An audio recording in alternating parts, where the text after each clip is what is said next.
कौन बनेगा मुख्यमंत्री में सबसे पहले बात, कौन है फायदे में और किससे होगा नुकसान। एबीपी न्यूज पर कल से लेकर अभी तक 2 सर्वे हो चुके हैं। तीसरा सर्वे पंजाब का होना है और इन 3 सर्वेज में बड़ी बात यह है कि बीजेपी को बड़ा फायदा हो रहा है। आपको बता दें, उत्तर प्रदेश में अगर समाजवादी पार्टी टूटी तो बीजेपी को इसका सबसे बड़ा फायदा होगा। बीजेपी सबसे बड़ी पार्टी बनकर उभरेगी। उत्तराखंड में कांग्रेस की हार हो सकती है। एबीपी न्यूज पर अब से थोड़ी देर पहले हमने आपको सर्वे दिखाया और बीजेपी पूर्ण बहुमत से हमारे सर्वे के मुताबिक सरकार बनाती हुई नजर आ रही है। यानी उत्तराखंड कांग्रेस के हाथ से जा रहा है और बीजेपी वहां जीत रही है। तीसरा सर्वे शाम 7 बजे पंजाब का आना है। पंजाब की तस्वीर किस तरह की उभरती है, क्या एंटी इनकम्बेंसी जबरदस्त मार करेगी बीजेपी अकाली दल पर या कांग्रेस पीछे हो जाएगी, ये आप देखेंगे शाम 7 बजे। उधर उत्तर प्रदेश में अगर समाजवादी पार्टी टूटती है तो बीजेपी सबसे बड़ी पार्टी होगी, लेकिन दोनों खेमे एक हुए तो फिर समाजवादी पार्टी सबसे बड़ी पार्टी होगी, लेकिन त्रिशंकु विधानसभा हो जाएगी यूपी में। विधानसभा तो अखिलेश यादव की ही होगी। भाजपा की सरकार आएगी। मेरे हिसाब से भाजपा की ही सरकार होनी चाहिए। बहुजन समाज पार्टी के आगे कहीं कोई टिकने वाला नहीं है। बहुजन समाज पार्टी पूर्ण बहुमत से सरकार बनाने जा रही है।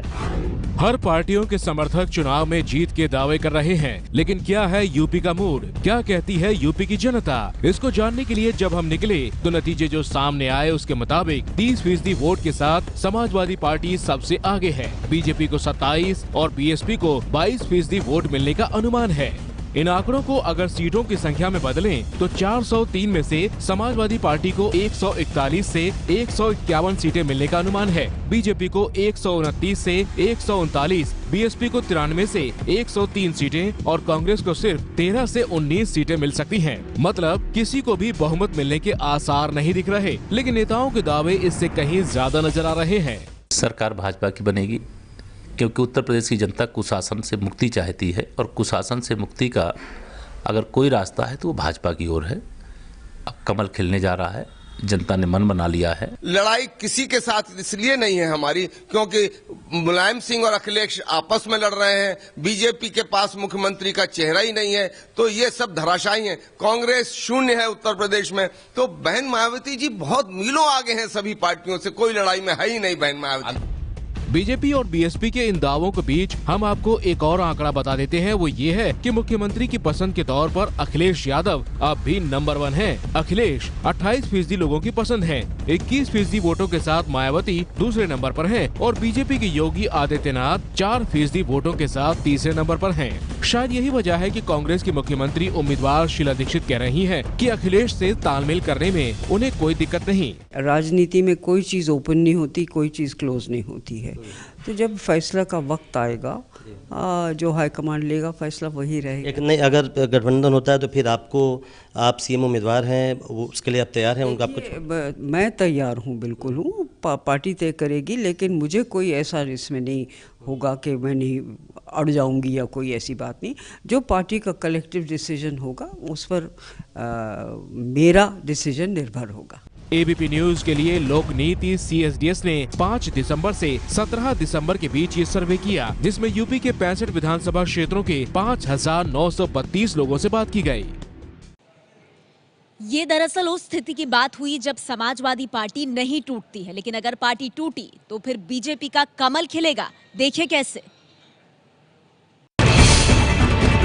कमीशन सिंबल ऑर्डर के अंतर्गत पुराने प्रेसिडेंट्स को ध्यान में रख करके और निर्धारित प्रक्रिया जो हमेशा से फॉलो की गई कमीशन में, उसके तहत जो डॉक्यूमेंट्स हमारे सामने पेश किए गए हैं उसका परीक्षण करेंगे, एग्जामिन करेंगे और उस पर उचित निर्णय उचित समय पर लेंगे।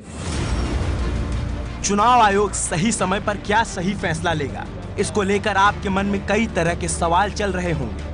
तो हम आगे बढ़ने से पहले उन सवालों का जवाब आपको दे देते हैं। मुलायम अखिलेश में बात नहीं बनी तो चुनाव आयोग साइकिल निशान जब्त कर सकता है, या फिर किसी एक खेमे के पास साइकिल का निशान होगा और दूसरे गुट को नया निशान मिलेगा।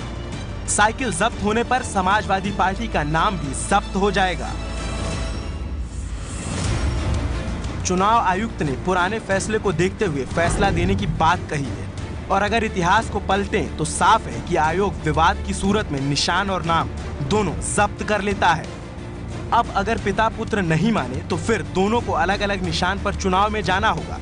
उस स्थिति में एबीपी न्यूज के ओपिनियन पोल के मुताबिक समाजवादी पार्टी अखिलेश की 82 से 92 सीटों तक ही ला पाएगी और मुलायम सिंह यादव की जो समाजवादी पार्टी का धड़ा होगा वो सिर्फ 9 से 15 सीटों पर सिमट जाएगा। सबसे बड़ा फायदा इस दो फाड़ में होगा बीजेपी को, यह हमारा ओपिनियन पोल बता रहा है। 158 से 168 सीटें तब बीजेपी की झोली में आने का अनुमान है। बीएसपी के पास 110 से 120 सीटें, थोड़ी बहुत सीटें जो है उनमें इजाफा होगा और कांग्रेस पार्टी 14 से 20 सीटों पर तब भी सिमटती हुई नजर आएगी। और इसमें अगर अखिलेश कांग्रेस के साथ चुनाव में जाते हैं तो फिर उन्हें और ज्यादा फायदा हो सकता है। ओपिनियन पोल के मुताबिक अखिलेश और कांग्रेस मिलकर लड़े तो गठबंधन को 133 से 143 सीटें मिलने का अनुमान है, जबकि मुलायम वाले गुट को इस स्थिति में सिर्फ 2 से 8 सीटें ही मिलेंगी। वहीं बीएसपी को 105 से 115 सीटें मिलने का अनुमान है, तो बीजेपी को 138 से 148 सीटें मिल सकती हैं। यानी किसी भी हालत में समाजवादी परिवार के झगड़े का बड़ा फायदा बीजेपी को मिलता दिख रहा है। शायद यही वजह है कि कल के ओपिनियन पोल के बाद एक बार फिर सुलह की कोशिशें तेज हो रही हैं, लेकिन लगता नहीं कि सब कुछ पहले जैसा होने वाला है।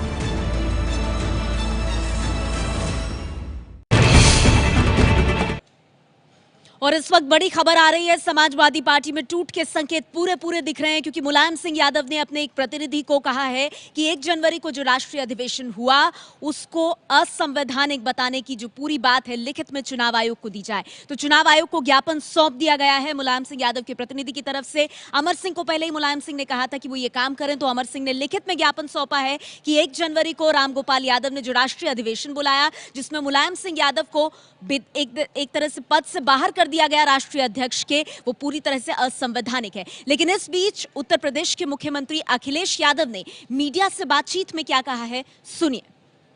मुझे खुशी है इस बात की कि जहां तारीख और प्रदेशों की आई वहीं उत्तर प्रदेश की भी तारीख आ गई। और मैंने कई कार्यक्रमों में और खासकर मेट्रो चलने के बाद मैंने ये कहा था कि चुनाव की सबसे ज़्यादा अगर तारीखों का इंतज़ार कोई कर रहा है तो हम समाजवादी लोग तैयारी कर रहे हैं और इंतज़ार भी कर रहे हैं उसका। मुझे खुशी है कि आज उत्तर प्रदेश का 7 चरणों में चुनाव होना निश्चित हुआ है और आने वाले समय में जनता को फैसला करना है कि कौन सरकार उत्तर प्रदेश में रहे। अभी कुछ दिन पहले बीजेपी के लोगों ने बहुत बड़ा कार्यक्रम किया था, ये बताते हैं ये, और सुना मैंने ये कि 10 बजे लोग आ गए। मैंने अपने एक्सप्रेस वे की वो तमाम जो गाड़ियां आई थी उनकी संख्या मांगी। मुझे खुशी है इस बात की कि 10 बजे अगर लोग आ गए तो कहीं ना कहीं एक्सप्रेस वे से चल करके कम समय में आ गए।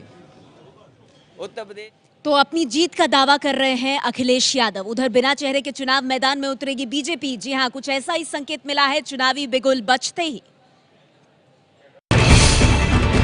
सीएम पद के कैंडिडेट बनाने न बनाने का यह अधिकार पार्लियामेंट्री बोर्ड का है, लेकिन मेरा हर कार्यकर्ता अपने को सीएम समझ करके, क्योंकि जब सरकार उत्तर प्रदेश में भाजपा की बनेगी तो कार्यकर्ताओं का सम्मान उसमें सबसे अधिक हो, इसका प्रयास संगठन करेगा। और मैं यह मानता हूं कि यह कोई मुद्दा न प्रदेश की जनता के सामने है न हमारे कार्यकर्ता के सामने है। संकेत साफ है कि बीजेपी बिना किसी को मुख्यमंत्री घोषित किए यूपी की लड़ाई में कूदने जा रही है।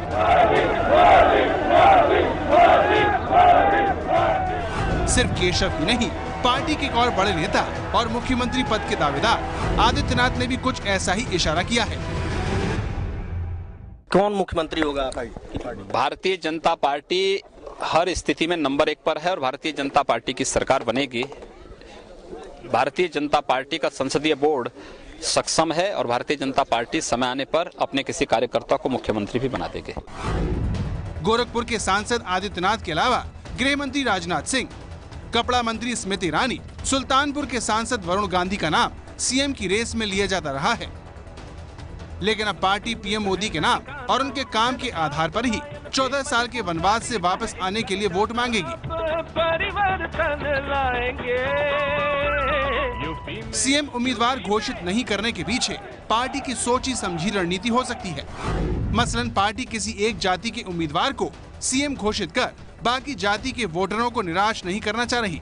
4 बड़े चेहरों के अलावा भी कई इलाकाई क्षत्रप हैं जिन्हें सीएम का सपना दिखाया जाएगा। ज्यादा दावेदार होने पर पार्टी इस तरह का फैसला लेती रही है। इस फॉर्मूले का पार्टी को बिहार में नुकसान हुआ था, लेकिन महाराष्ट्र, हरियाणा, झारखंड में पार्टी बिना सीएम घोषित किए जीती। यूपी में 7 चरणों में चुनाव हो रहे हैं। 4 फरवरी से 8 मार्च तक वोटिंग होनी है, जबकि नतीजे 11 मार्च को आएंगे।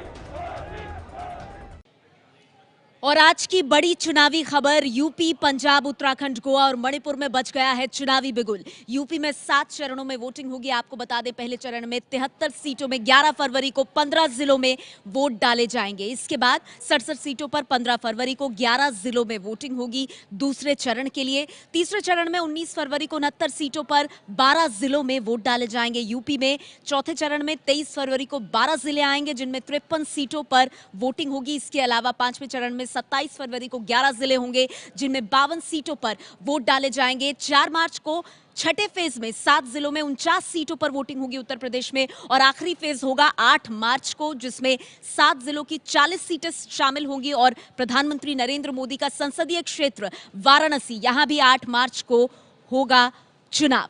पंजाब, गोवा में 4 फरवरी को एक ही फेज में वोटिंग होगी। उत्तराखंड में 15 फरवरी को मतदान होगा एक चरण में। मणिपुर में 2 फेजेस में चुनाव होंगे 4 और 8 मार्च को। और 5 राज्यों की गिनती होली से पहले एक ही दिन होगी 11 मार्च को, जिस पर हमारी नजर लगातार बनी रहेगी। और उधर उत्तराखंड में कमल खिलने वाला है, देखिए कैसे।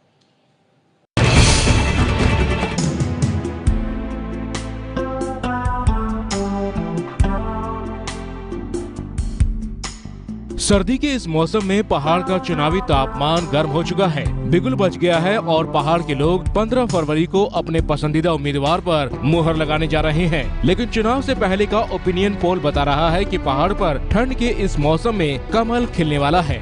बीजेपी को 70 में से 35 से 43 सीटें मिलने का अनुमान है, तो कांग्रेस को 22 से 30 सीटें मिल सकती हैं। यानी ओपिनियन पोल का आंकड़ा साफ कह रहा है कि पीएम मोदी की पुकार उत्तराखंड के लोगों तक पहुंच चुकी है। उत्तराखंड ऐसे गड्ढे में पड़ा हुआ है, ऐसी खाई में पड़ा हुआ है, ऐसा तबाह करके रखा हुआ है। इसको बाहर निकालने के लिए 5-50 लोग धक्के मारेंगे तो बाहर निकलेगा, ऐसा नहीं है कि इतना बर्बाद करके रखा। ट्रैक्टर लगा दोगे तो भी नहीं होगा। इस उत्तराखंड को इन मुसीबतों से बाहर निकालना है तो डबल इंजन की जरूरत है, डबल इंजन। लोकसभा चुनाव में बीजेपी ने यहां की सभी 5 की 5 सीटें जीत ली थी। ओपिनियन पोल का आंकड़ा बता रहा है कि बीजेपी को 40% और कांग्रेस को 33% वोट मिल सकते हैं। हम लोग तो बहुत दिनों से आस लगाए थे कि चुनाव जल्दी हो और ये जो सरकार विकास विरोधी है और जो भ्रष्टाचार में लिप्त है, इससे प्रदेश की जनता को निदान मिले और चुनाव होंगे। और निश्चित तौर पे हम आश्वस्त हैं कि जो मोदी जी की जनसभा हुई है और जो अमित शाह जी की रैलियां हुई है, उससे बड़ा पक्ष माहौल भारतीय जनता पार्टी के लिए है। जहां तक सीएम की पसंद का मामला है, तो मौजूदा मुख्यमंत्री हरीश रावत अब भी बाकी दावेदारों पर 20 पड़ रहे हैं। 19% लोग हरीश रावत को सीएम के तौर पर पसंद करते हैं, जबकि बीजेपी सांसद और पूर्व सीएम बीसी खंडूड़ी 13% लोगों की पसंद है। कांग्रेस इसलिए उत्तराखंड समेत 4 राज्यों में जीत के दावे कर रही है। हमें उम्मीद है कि उत्तराखंड, पंजाब, गोवा और उसके साथ साथ मणिपुर, इन चारों राज्यों में कांग्रेस अपने बलबूते पर विजय पताका फहराएगी। वैसे बीजेपी ने यहाँ किसी को सीएम उम्मीदवार घोषित नहीं किया है। पार्टी में सीएम पद के बहुत दावेदार हैं, लिहाजा किसी के नाम का ऐलान बीजेपी के लिए मुश्किल खड़ी कर सकता है। सीएम की रेस में इस बार पार्टी के प्रवक्ता अनिल बलूनी भी हैं और कांग्रेस छोड़कर आने वाले कई बागी नेता भी। उत्तराखंड में भी नतीजे 11 मार्च को आएंगे। तो हमारा सर्वे कह रहा है कि उत्तराखंड में खिलेगा कमल इस बार, लेकिन पंजाब में कौन मारेगा बाजी? तकरीबन 15 मिनट का इंतजार शाम 7 बजे एबीपी न्यूज पर जरूर देखिएगा आप पंजाब का ओपिनियन पोल और कौन बनेगा मुख्यमंत्री में। एक छोटे से ब्रेक के बाद हम आपको बताएंगे नवजोत सिंह सिद्धू जो लगातार कांग्रेस से लड़ते रहे, अब किस तरह से कांग्रेस में रहकर ही लड़ेंगे चुनाव। कौन बनेगा मुख्यमंत्री में अब बात पंजाब की सियासत की, जहां कांग्रेस को कोसने वाले सिद्धू अब कांग्रेस के टिकट पर चुनाव लड़ेंगे। कांग्रेस तो मुन्नी से ज्यादा बदनाम है, शीला से ज्यादा। 12 साल तक कांग्रेस को भला बुरा कहने वाले नवजोत सिंह सिद्धू अब कांग्रेस के लिए ताली ठोकने जा रहे हैं। भाई मोदी कहते रहे कि इस देश को सोने की चिड़िया बनाए, और कांग्रेस ही चीख चीख के कहते रहे इस देश को सोनिया की चिड़िया बनाए। सिद्धू की पत्नी नवजोत कौर ने आज अमृतसर में साफ किया कि जिस सीट से वो खुद विधायक हैं, उसी सीट से सिद्धू चुनाव लड़ेंगे। विधानसभा अपनी अमृतसर ईस्ट से लड़ेंगे। राहुल जी और कैप्टन अमरिंदर ही डेट डिसाइड करेंगे और उनका टूर भी वो ही डिसाइड करेंगे, तो जिस दिन वो कहेंगे वो ज्वाइन कर लेंगे। सिद्धू ने कांग्रेस से पहले आम आदमी पार्टी में ठिकाना तलाशने की कोशिश की, लेकिन वहां दाल नहीं गली तो हार कर कांग्रेस के हाथ को अपना साथ बनाने का फैसला कर लिया। कांग्रेस पार्टी ने ज्वाइन ही इसलिए कराया है, सिद्धू साहब आम आदमी पार्टी की तरफ से जो डिप्टी सीएम की पोस्ट छोड़ के वहां पे सीएम के लिए गए हैं। जिस अमृतसर ईस्ट से सिद्धू चुनाव लड़ेंगे, वहां से उनकी पत्नी नवजोत कौर विधायक हैं। 2012 में बीजेपी उम्मीदवार कौर को 33,406 वोट मिले थे, जबकि कांग्रेस को तब 25,964 वोट मिले थे। सिद्धू खुद अमृतसर लोकसभा सीट से 10 साल तक सांसद रह चुके हैं। 2004 में वो पहली बार जीते थे, लेकिन 2014 में उनकी जगह अरुण जेटली को टिकट मिला और वो हार गए। कहा जाता है कि जेटली को हराने में सिद्धू की भूमिका थी। कहा जा रहा है कि चुनाव जीतने के बाद सिद्धू सीएम पद के दावेदार भी हो सकते हैं। और आगे हम आपको दिखाएंगे पंजाब का सर्वे, लेकिन उससे पहले आइए जल्दी से आपको बता दें कि इस बार चुनाव में कौन सी नई चीजें देखने के लिए मिलेंगी। कई जिलों में महिलाओं के लिए अलग बूथ बनाया जाएगा। गोवा में ईवीएम पर उम्मीदवार के नाम के साथ फोटो होगी, तो ये नए बदलाव होंगे। उम्मीदवारों को बताना होगा कि वो विदेशी नागरिक नहीं है। इसके अलावा उम्मीदवारों को बिजली, पानी, किराया बाकी नहीं होने का हलफनामा देना होगा। यूपी, पंजाब, उत्तराखंड में उम्मीदवार 28 लाख रुपए तक खर्च कर सकते हैं। गोवा और मणिपुर में उम्मीदवारों की खर्च सीमा 20 लाख होगी। 20,000 रुपए से ज्यादा का खर्च चेक से करना होगा। गोवा में वोटर वोट देने के बाद ये जान सकेंगे कि उनका वोट कहां गया। सभी वोटरों को फोटो वाली पर्ची दी जाएगी। तो इस बार के चुनाव में ये बातें होंगी खास और अहम।